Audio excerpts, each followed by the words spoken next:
This is the Global Podcast Network, where executives and professionals connect, share, and inspire. Stay tuned for the conversations that drive success.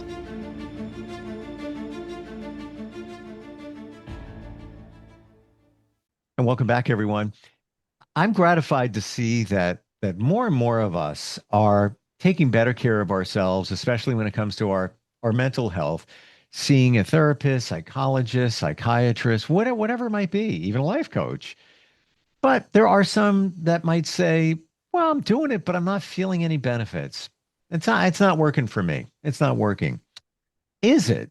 That's the question today. And if it truly isn't, why? We're going to look at that through the lens of a real psychotherapist that has given us, every time we've gotten together, so much insight.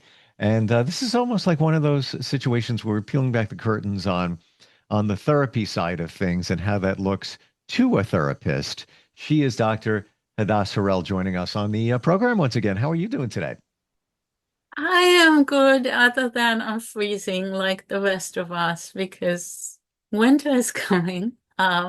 It's so good to see you, Steve. You too. Yeah, we're both in the Northeast, and Yes, it's almost just unfortunately.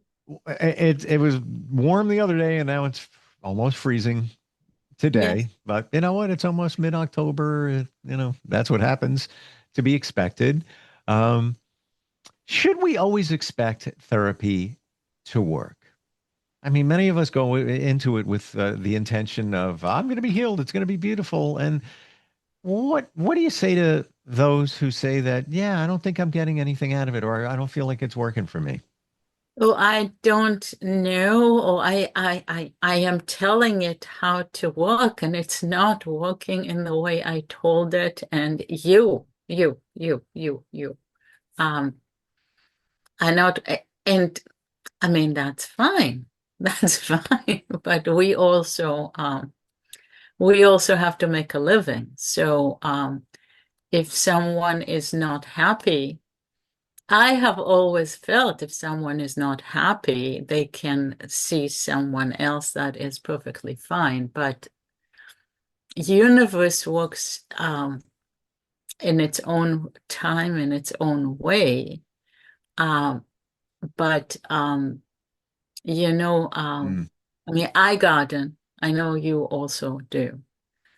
We put a seed in the ground. I always tell the story. Was trying to, I was trying to grow an apricot tree which is a Mediterranean tree. It's a little like a peach. When I was 4. And every day I was digging down to that seed I put in the ground, which was not a seed. It actually was the kernel of an actual apricot. And I was digging in the ground every day to see if it was coming out yet. Didn't work, which is kind of like what people do. But I was 4, so it's Mhm. understandable. And it was a little bit after my grandmother passed. So I thought, lost my grandmother, I will grow a tree. Um, logical, right? Um, I would say yes. Yeah, But absolutely. it didn't grow, I think, for like 2 or 3 weeks. I was working on it. I was digging every day. Nothing. I did ultimately grow a tree in that spot because I was stubborn, but it took me a while. Well, one thing that comes up for me here is patience. So you didn't have And patience as a child, understandable. Um, yes, but it didn't happen the same day. It didn't happen even the same week, and it didn't happen in a visible way to the eyes of a child. Um, and sometimes we all know the expression trust the process. mm, If we don't trust the process, we will not let go of what is happening. And as a therapist who also does hypnotherapy, I can assure you that it will not happen, which is why I break down. And most hypnotherapists break down the process to things people can hold on to that they can understand. That's why hypnotherapy has so much pacing and counting, because people need to have something they can hold on to and understand, so they don't realize they're actually letting go of their consciousness, so they can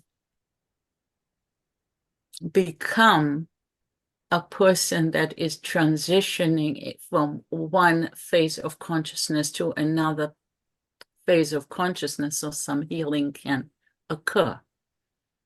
Because we're doing all kinds of things between right brain and left brain, but when we're holding on to it, nothing can shift, nothing can change, because if we're holding on to it, we're in the same place. The word trust is the one that comes up strong for me here. That trust the process, trust the therapist. There's got to be a level of trust in yourself that I'm going to be okay when I'm under hypnosis. I'm going to be okay. I trust that it'll be all right. But many of us don't. I have a loved one that I suggested they get hypnotherapy. I did it. I I recommended a, hypnotherapist. This is about 3 years ago. They had 3 sessions and said, "Yeah, it's not working. Yeah, not working. I'm not going to waste my money. I'm not going to do it anymore." And I know their personality, and I know I don't even have a doubt that they didn't let go. They didn't just trust the process and open their mind up to the healing. Maybe if it was 6 sessions, might have been a little bit of progress being made there. Uh, I guess when I did it, I was open to it. Yeah, let me see. How's this going to work? Meanwhile, you're watching them from the outside, and possibly some things did happen because they were holding on so much to outside signs. Okay, fair enough. Maybe some things, some seeds were planted, kind of like my apricot tree. I agree with you. You're right. I agree. Uh, there could have been some minor breakthroughs, but maybe the That expect. occur over time Yes. also. So maybe something Yep. changed in the way they're acting, even possibly them taking such a strong stand may have shifted something. I agree. I agree.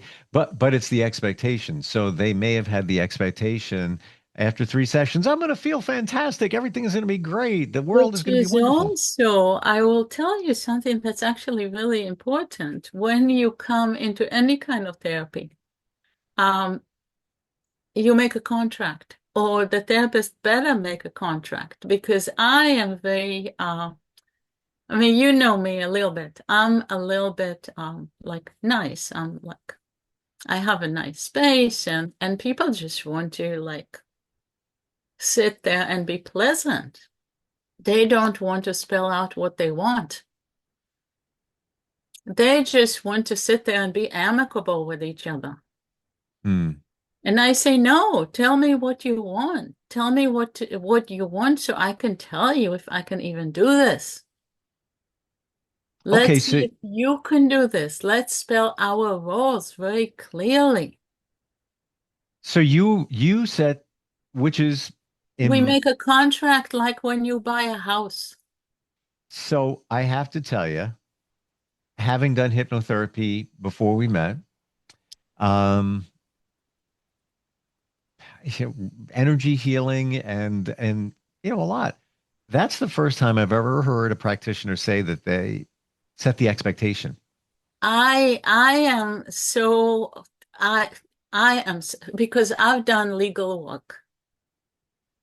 Hmm. Also, and also because I do more spiritual work than the average person. While I have done very kind of serious, I mean, I've done murder cases.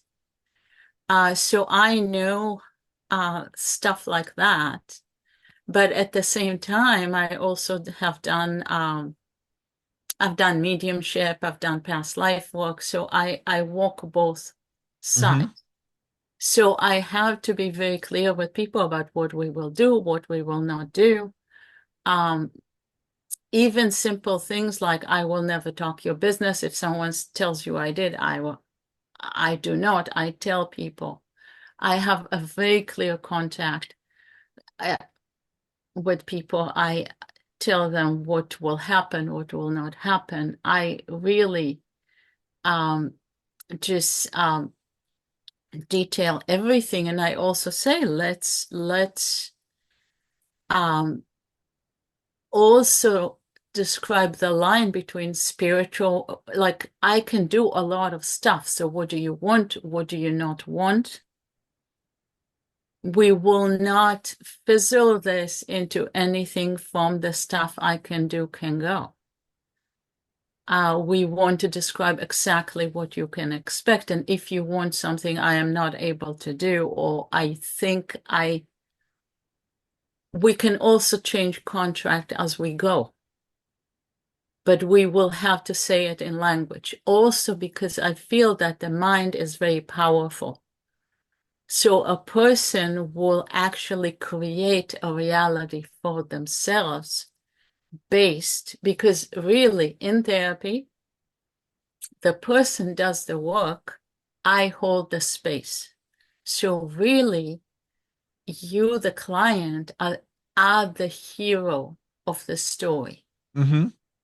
I am only a visitor, I'm a visitor wizard, so to speak, but there are many wizards along the way.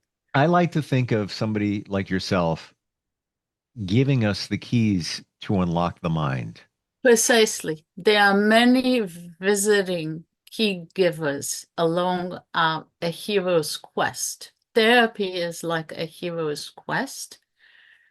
A hero has a long quest, and there are visitors along the way. And I can come many times. A person can have therapy with me, and then they have a body worker, and then they go and visit some other shamanic sources. And then they go and climb some mountains and they come back. And I can visit a few times and give a few keys. Mm-hmm. But I come and go. I'm just a visiting character in the story of you. And we can't get confused about that. This is not my story. I am very secondary in this really fantastic tale. And if a person ever thinks they're boring and they're not good enough of a hero, then we got to work about we have to work on that. Well, there's many of us that have that picture of ourselves, and it's For the time being. for the For time the being, time but being. but you're not alone. That's where I'm, and I don't want to say that, we all have that, but I want to say we all have that. There We many of all us have that do. sometimes. Yeah, I yes. get up some days and I'm very boring and not colorful, but I can fix that by the time about 11 o'clock rolls around and I warmed myself up a little bit. Hmm. Um, so what I'm saying is the contract, because I also can't fall into thinking that I know what is good for you, the client. If I start babbling about, I think this would be so great for you, then I better hush. Okay, so let's go to And that there are point. so many therapists who would do that. And if I was supervising them, then I would be very much not, a client should, can go to them if that's what the client wants. But expectations need to match. Well, I want to address what you said there in terms of us knowing what we want and how to get to that point. I believe we all know what we want. We all have the answers. Oh, I wish. I think it's within Many us. of us have no, many of us have no idea. Many of us grew up in this world, universe, in great passivity, being told how to live. we are being, Told yes, what we want. I Have agree. But don't you believe that ultimately we do know what we want? Everything is inside. You have to make a decision by three we o'clock today. It's choice A or choice B. Oh gosh, I don't know what choice to make. You know the answer. Listen to your listen to your gut exactly. or have someone sit with you to learn how to discern that. Or Yes. else we have an eating disorder, or else we can develop illnesses from eating the wrong things. Or Well, else we can have, we never move in traffic, or else we listen to media that pollutes our consciousness and we just don't know what we're doing. but And do we you, get, you know, but ultimately, do you feel that we know it? We know the answers. It's all there. But there's layers of things on top of the between answer, us and it, and we can't and hear in it. our consumption of therapeutic work, um, sometime we're as open to that as we're open to bad media, as we're open to bad politics, as we open to dictatorship, to bad religion. We're very open to forceful people. Hmm. And sometimes we're open to people who duplicate our parenting. It's actually, in therapy, it's very, very easy to essentially crave people who duplicate abusive or at least emotionally abusive experiences from our past. Well, people say you're not good, shape this, clean this, repair that, and not people that say, as you so wisely say, your choices are within yourself. Let's hold the space and find your choices within you. First of all, find your choices, and then together we will strengthen you up to hear your voice and then find your path. Because first we need to find your voice, find your choices, and then strengthen you up to walk your path towards them. Well, you know Ideally. what? Thank you. I've never heard that said before, and that's pretty powerful. So once you give us the key, we unlock our mind, we start getting the answers, realizing many different things. Okay, now I got them. I have this information. Maybe you find a better sense of you. Maybe you discover what you believe to be your purpose in life. You find all these things. Okay, great. Now what do I do with them? You take it to the next level and walk that journey so that they can make those things happen. And Eh, very often people have a fear to walk it alone. So oh, in totally. the beginning, you need some witnessing and partnership or some armor, temporary armor, maybe, even if you want to become, a writer or Sure. a creative genius or whatever thing. But you need some partnership in the beginning. You need some percolating. You need some strengthening. But the first journey is inward to really find that voice, to find that permission, to find that ability to make choice. So Hmm. the first journey is inward to really allow to make choices because initially people don't make those choices because they don't know they can. They don't know it's okay. They don't know they're not bad. They don't know that making a choice is not just indulgent. Hmm. So the beginning is in. And then when they come out, they also need support in order to, blossom and journey. And so as they blossom outward, they also need support on that path. And, And so would you say that there were things blocking us from getting the information from within, but then now that you have it and you want to use it, there's going to be blocks along the way as well. absolutely, because it's the same thing. People Yes, may say it's the height of selfishness. People may say, well, those truths that you found within yourself, how do you know that this truth is true? How do exactly. you know that it's some craziness that this therapist sold you, or maybe you Mhm. think you found religion in your gut? Yeah. Your gut is now the true word of God. It's not the same as they're telling me in my church.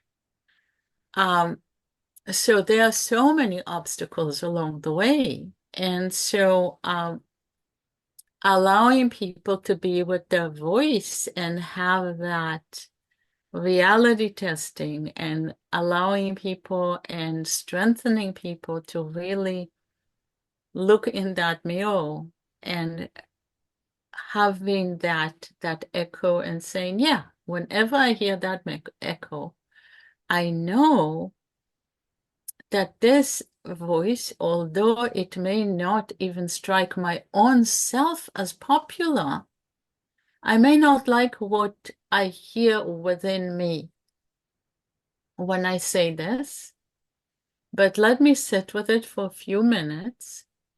And yes, when I hear it like this, it really feels, not even sounds, it feels to me in my gut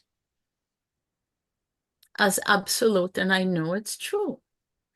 And having people develop that skill. So they need us less and less, but then as they decide to take steps forward with that ability, Um, as they decide to develop the next I step, totally get what yeah, you're saying, and I'm a testament to that because walk that journey, worked with people like yourself, and then I take myself on little retreats and I just go away for a couple of days, very inexpensive, but very wonderful. Two words, life changing, life changing. precisely, precisely, But because but I know what you're saying, I want to address. I know what I need to know now because people like you gave me the keys to get inside and know how to work with me. Everybody's different. You have to work with yourself. And exactly. and now it's like I look forward to going away solo so that I can get reflection, so that I can just read and relax and get clarity. But if I hadn't walked the journey with someone like yourself, I wouldn't be doing that. I would never. It's like, And so you know your own voice, you know your yes, own that's ability a to great point. discern. Know your own voice. Yeah, that really is. It says So it. you have that ability to look inward but sometime awakening that discerning ability takes a little bit of a holding environment. We're out of time. It's always wonderful talking with you. Like it's you bring the clarity to all of this. And I'm going to say it works. Be patient. Don't keep digging in the ground looking for the seed. The seed will it'll blossom after time. Hadass, how do we find you? I will give that number again. It's 508-631-7649. And I also, people that just want to have a little therapy, can find me on an organization. It's called BetterHelp. And people can buy a series of therapy there. Hmm. Thank you for today. I believe in signs from the universe, and I've been thinking about my aunt who passed in like 2012 recently. And I just realized that your phone number includes her phone number. There was 631 area code in her phone number. And the last four she had a bunch of different numbers. She did have a business and it all ported to her home too. 7649. Can't even make that up. That is so cool. Can't even make that up. Thank you for today. And just really helping us understand this better. I look forward next time we get together. This was so great seeing you. Same. We'll meet next time. You got it. All right. We'll be right back. Take care. This is the Global Podcast Network, where executives and professionals connect, share, and inspire. Stay tuned for the conversations that drive success.